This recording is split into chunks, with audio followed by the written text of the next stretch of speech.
Il y a quelques années, j'avais un ami qui faisait des vidéos YouTube qui me plaisaient beaucoup. Il avait une énergie, une gouaille qui était prometteuse et j'étais certain qu'il pourrait faire un bon formateur en ligne.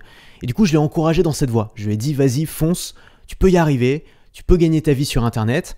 Sauf que lui, à l'époque, il était un peu intéressé par plein de trucs. Il n'avait pas tellement envie de gagner de l'argent et donc il s'en est éloigné de ce projet-là. On s'est pas vu pendant quelques années et là, hier, il m'a envoyé un très long message vocal pour m'expliquer qu'il avait une vie qui était très difficile aujourd'hui, que financièrement, il n'arrivait pas à joindre les deux bouts et qu'il regrettait de ne pas s'être lancé sur Internet, de ne pas avoir saisi sa chance à ce moment-là, et que s'il l'avait fait, peut-être qu'aujourd'hui, il aurait davantage de confort financier, il pourrait plus facilement subvenir aux besoins de sa famille, de ses enfants. Et il terminait le message en me disant qu'il avait recommencé à consommer mon contenu, mais que c'était douloureux pour lui de voir la différence entre son lifestyle et le mien. Son message m'a vraiment touché, et j'ai pris conscience d'une chose, c'est que parfois, avec mes vidéos YouTube, mes stories Instagram et tout, j'envoie pas le bon message. Et que certaines personnes peuvent avoir l'impression que ma vie est facile, que j'ai plein d'argent. Et au lieu d'être inspirant, parce que moi mon but c'est d'inspirer les gens, de leur donner envie de se bouger, de se lancer, c'est pour ça que je fais ça, ça peut les décourager, ça peut les déprimer, ça peut leur donner le sentiment que leur vie est moins bonne que la mienne, ou je ne sais quoi. Le message que je voudrais te faire passer aujourd'hui, c'est que c'est fondamental de prendre du recul par rapport à ce que te disent les formateurs en ligne, les créateurs de contenu, les Instagrammeurs, par rapport à l'image qu'ils projettent de leur vie. Ce que tu vois sur Internet, c'est la vitrine des autres. C'est ce qu'ils ont envie que tu vois d'eux. Ils vont pas te parler de leurs problèmes, ils vont pas te parler de leurs galères financières. Et donc quand tu compares cette vitrine, qui est parfaitement mise en scène, à ton arrière-boutique, qui est complètement chaotique, tu peux avoir le sentiment que tu n'y arriveras jamais. Ce que je voudrais faire dans cette vidéo, c'est être totalement transparent sur l'état de mes finances aujourd'hui, sur les difficultés que je rencontre, pour que tu réalises que peu importe le niveau que tu atteins en termes de chiffre d'affaires, derrière, il y a toujours une réalité qui parfois n'est pas si facile à admettre. D'abord, évidemment, je tiens à dire que je suis extraordinairement chanceux. Sur le plan matériel, aujourd'hui, j'ai une vie de luxe. Je vis dans un bel appart en plein centre de Paris. Je viens d'acheter un manoir en Normandie. Je fais des voyages extrêmement luxueux pendant une grosse partie de l'année. Et je suis extrêmement reconnaissant de ça. Mais ce qu'il faut savoir, c'est que tout ça, ça a un coût. Pour te donner une idée, on a fait les comptes récemment avec Félix, mon collaborateur. Il a installé un outil qui permet de traquer toutes mes dépenses et tous mes gains. Et il s'est rendu compte que pour maintenir la boîte à flot et pour maintenir mon niveau de vie, il fallait que je génère 48 000 € par mois de chiffre d'affaires. Et ça compte même pas les dépenses annexes comme les publicités, les voyages. Donc on arrive à plus de 50 000. Ça veut dire que si le mois prochain, je génère moins de 50 000 €, je vais être dans le rouge et ça va être compliqué. Si ça te paraît être une grosse somme et que tu te demandes où va cet argent, c'est simple, il y a une grosse partie qui va dans mon lifestyle, mon salaire, mon loyer, le remboursement du prêt pour la maison de campagne. Bref, toutes ces dépenses, même si individuellement elles sont pas énormes, comme c'est des dépenses personnelles, il faut ajouter à chaque fois des taxes dessus et on en arrive très vite à plusieurs dizaines de milliers d'euros par mois. Ensuite, on a bien sûr l'impôt, la TVA, l'URSSAF, tout ça, ça prend une très grosse partie aussi évidemment des dépenses. Et puis enfin, on a l'équipe, on a une petite équipe qui bosse avec moi et qui aide à faire tourner le business. Pareil, ça prend une part importante du chiffre d'affaires. Donc clairement, ma vie aujourd'hui, en tant qu'entrepreneur, c'est d'être enchaîné à mes résultats. J'étais beaucoup plus libre quand j'avais 22 ans et que je voyageais à l'autre bout du monde en auto-entrepreneur, tout seul, et que j'avais juste besoin de générer 2-3 000 € de temps en temps pour payer mes nuits d'hôtel. Donc là, on est sur des sommes qui sont importantes et tu dis peut-être que finalement, ça va pas changer grand-chose à ma vie quotidienne. Mais la réalité, c'est que si. Le mois dernier, j'ai acheté une maison.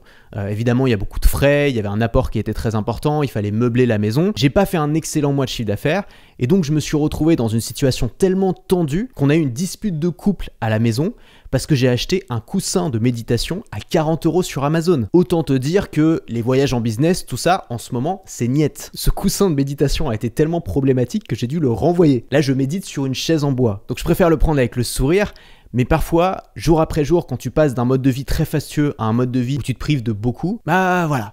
Ça fait une pression quand même, et cette pression, on la ressent. Les formateurs en ligne qui promouvoient un mode de vie riche pour donner envie aux gens de faire comme eux, souvent ne te parlent pas de leurs problèmes, et pourtant ils en ont. Moi j'en connais pas mal qui font des revenus qui sont très très importants et qui par exemple, là, ont pas de quoi payer leurs prochains impôts, donc ils doivent à tout prix faire entrer de l'argent juste pour payer leurs impôts. Il y en a d'autres, c'est les salaires. Ils sont entourés d'une équipe qui leur coûte très très cher et donc ils sont enchaînés à leur chiffre d'affaires parce qu'il faut rémunérer cette équipe. Il y en a d'autres, c'est la publicité. Il y a beaucoup d'infopreneurs ou de dropshippers notamment qui annoncent des chiffres d'affaires colossaux. Ce qu'ils te disent pas, c'est qu'il y en a 70 ou 80% qui partent dans la publicité directement et que si demain ils arrêtent leur pub, leur chiffre d'affaires se stoppe net. Et puis il y a le lifestyle.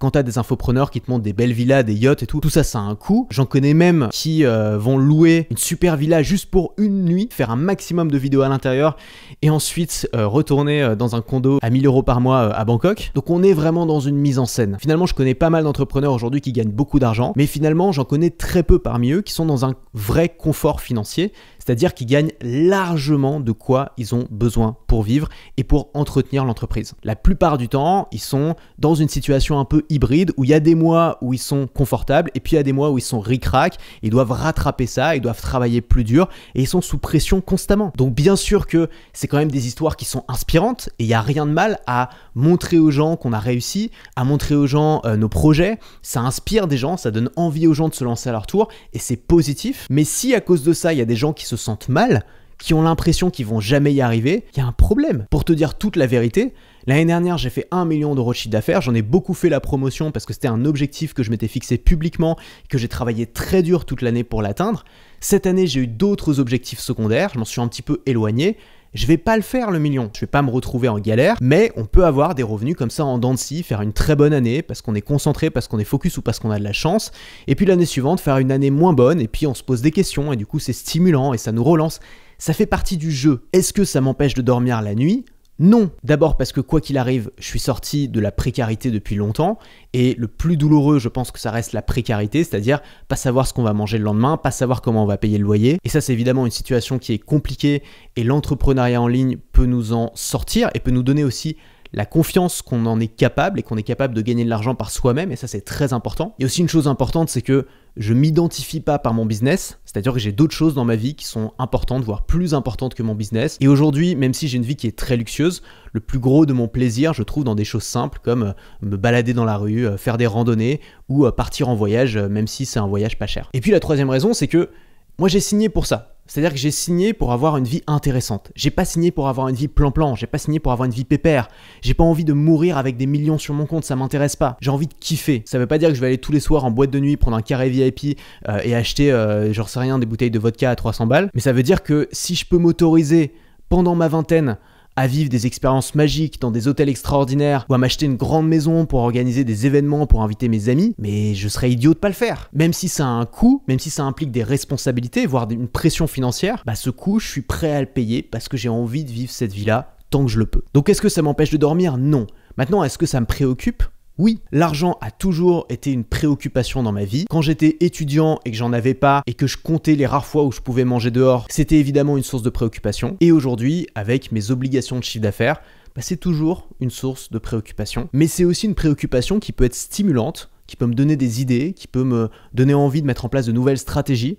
Par exemple, j'aimerais être moins dépendant de mes lancements parce qu'aujourd'hui, je suis tout seul. Je suis tout seul à créer des produits, je suis tout seul à les lancer, je suis tout seul à les vendre, je suis tout seul à créer du contenu, à acquérir mon audience. Et donc, si j'ai envie de prendre un mois off, c'est juste pas possible. Donc, ce que j'aimerais mettre en place pour l'année prochaine, c'est ce que j'appelle des mini-tunnels. Ça fait 10 ans qu'on me parle de tunnels de vente. J'ai jamais voulu en faire parce que c'était incroyablement compliqué. C'est à utiliser des outils qui étaient des usines à gaz comme ClickFunnels. J'avais pas envie de ça. Et j'ai découvert récemment une nouvelle façon de faire des tunnels de vente qui est beaucoup plus simple. On peut tout faire avec Podia, avec les outils que tu as déjà. C'est rapide, tu peux l'intégrer dans un lancement et ensuite tu peux générer des revenus automatiques. Je pense que c'est accessible à beaucoup d'infopreneurs et de créateurs de contenu. Donc si ça t'intéresse, abonne-toi à la chaîne puisque j'en reparlerai bientôt. Voilà, j'espère que cette vidéo peut-être t'a décomplexé un peu. Si t'avais le sentiment que les infopreneurs étaient dans un confort financier immense, que l'argent n'était plus un problème pour eux, tu connais la vérité maintenant. Ça veut pas dire qu'il faut abandonner ta quête.